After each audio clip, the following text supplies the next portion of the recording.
Orang berpikir Aksong tuh kalau nyanyi harus serius gitu. Padahal tuh banyak poin yang bisa juga yang sekarang kita lihat sudah lebih maju gitu, sudah bisa dinikmati. Art song yang berupa chamber music vokal, tidak hanya dengan vokal piano, tentu dengan chamber musik yang lain, quartet, quintet, atau dengan string atau apapun ya.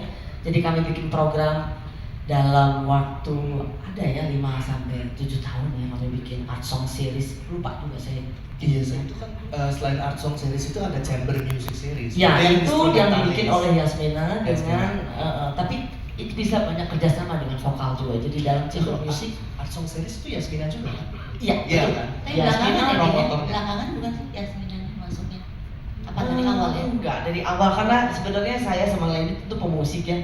Tidak mengurusi bagian administrasi atau ya, satu bantu dan segala membantu lah. Ya, kami bukan program lalu tentu Yasmina yang motornya semuanya. Nah itu maksud saya, bisa dengan mudah itu, ayo yuk bantu, ayo gitu. Semuanya tuh ingin sama-sama menciptakan musik. Betul. Itu resep rahasianya sebenarnya. Kan bisa saja saya misalnya saya ajak, yuk kita bantuin saya dong gitu jadi panitia nih mau bikin acara. Ya kan kalau tidak ada suatu perasaan itu kan belum tentu juga dia akan mau gitu. Ya mungkin persahabatan itu ya, jadi ada trust antara saya, ada trust mungkin ya. Dengan Lendi, mungkin dengan Afif ya. Waktu itu yang masih penuh menyala-nyala energinya, apa yang kita bisa bikin buat generasi kita pada saat itu.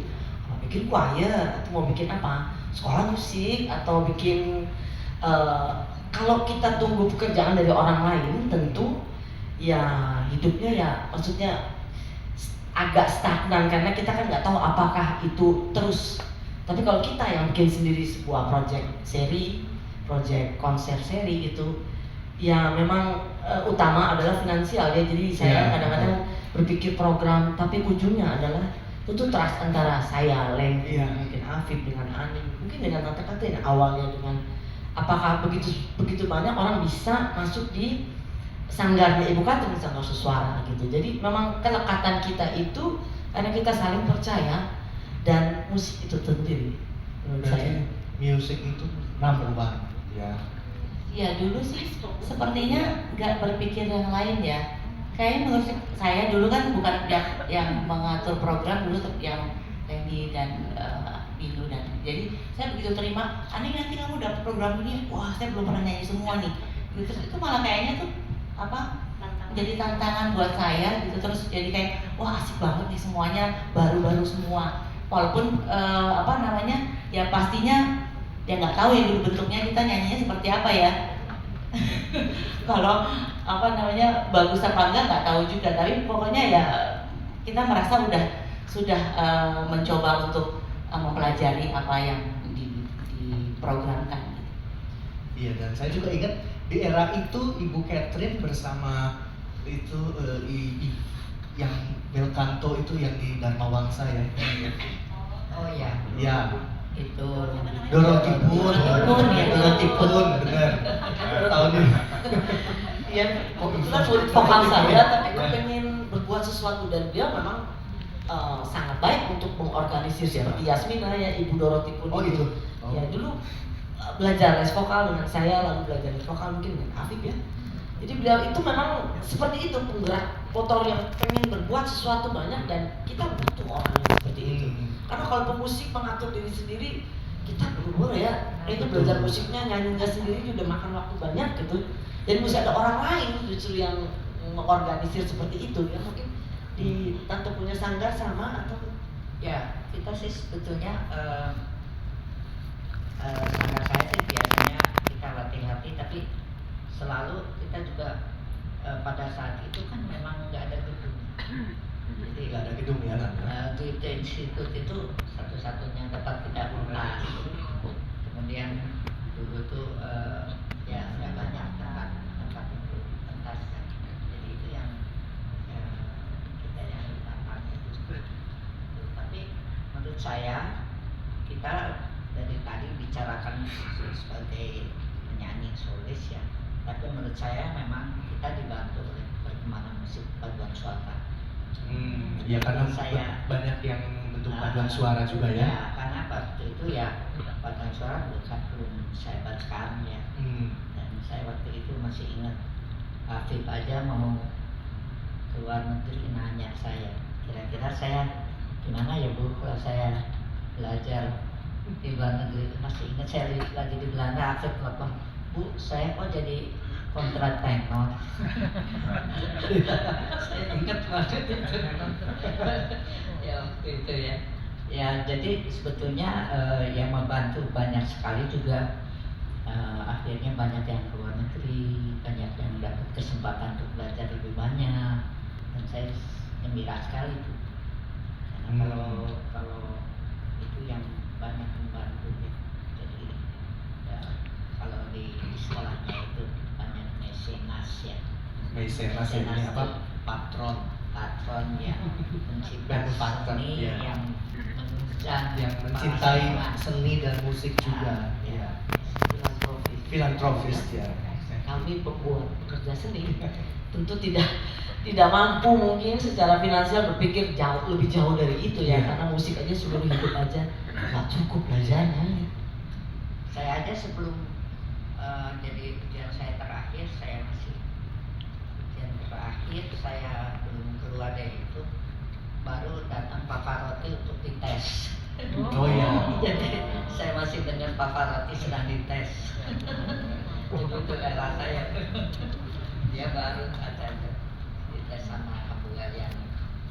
Campo Galliani ya. Campo Galliani. Tante Catherine itu dulu di Milan, guru-gurunya itu luar biasa hebat ya. Kayak Campo Galliani itu gurunya Renata Tebaldi ya, Pavarotti, Mirella Freni dan semua. Memang hidup di era itu dan memang besarnya juga di era itu ya. Tante Catherine beruntung sekali sebenarnya ya. Pemerintah sangat-sangat mendukung. Pemerintah sangat-sangat mendukung, betul. Tapi gini, kalau dari ini kan sekarang kita sudah banyak berkembang ya tentunya. Kalau misalnya dari Ibu Binu, Bu Catherine dan Bu Aning sendiri melihat ada perbedaan nggak dari teknik vokalnya sendiri, cara menyanyikan, kemudian karakter vokal atau dulu dengan sekarang? Kalau perbedaan, mungkin kalau secara basic kan teknik vokal sama ya, ya pernafasannya begitu, respon resonansinya begitu, tapi dalam perkembangannya memang teknik pengajarannya tentunya ada perkembangan gitu, seperti yang saya lihat yang sekarang tipenya hampir sama semua. Nah kalau yang dulu itu saya ingat tuh zaman yang saya pernah dengar yang bintang radio yang di YouTube itu, Iya. zaman dulu Pink Pastor dan itu suaranya tuh sangat gimana ya, sama ringan di atas gitu kan, gitu dengan ya vibratonya penuh juga gitu. Ya sebetulnya kalau secara placement dan lain-lain mungkin sama, cuma pendekatannya aja mungkin sepertinya beda. Eksekusi mungkin setiap guru pengen suara muridnya seperti ini, itu kan pasti berpengaruh pada perkembangan juga. Phrasingnya atau mungkin apanya ya. Stylistik Stylistik, seriosa ya. itu Stylistik. agak lain ya. Misalnya kita nyanyi Schubert atau Schumann, di stylistik seriosa Indonesia itu ada langgamnya seperti banyak penyanyi seriosa yang lalu pindah ke keroncong ya, seperti Ibu Masnun gitu. Itu sebenarnya teknik nyanyinya adalah seriosa. Pada saat dia nyanyi keroncong, voice placementnya atau resonansinya itu resonansi yang kita belajar di klasik gitu. Jadi pada zaman tahun 50-60 itu semua rata-rata penyanyi pop pun ya, seperti Titiek Puspa ya, Gayanya, gayanya stylistiknya ya. voice placement atau resonansinya sangat klasik. Ya saya dengar ini kayak film Lewat Jam Malam ya, itu kan tahun 53 ya, 50 awal. Ya itu ada bagian ya. Iya.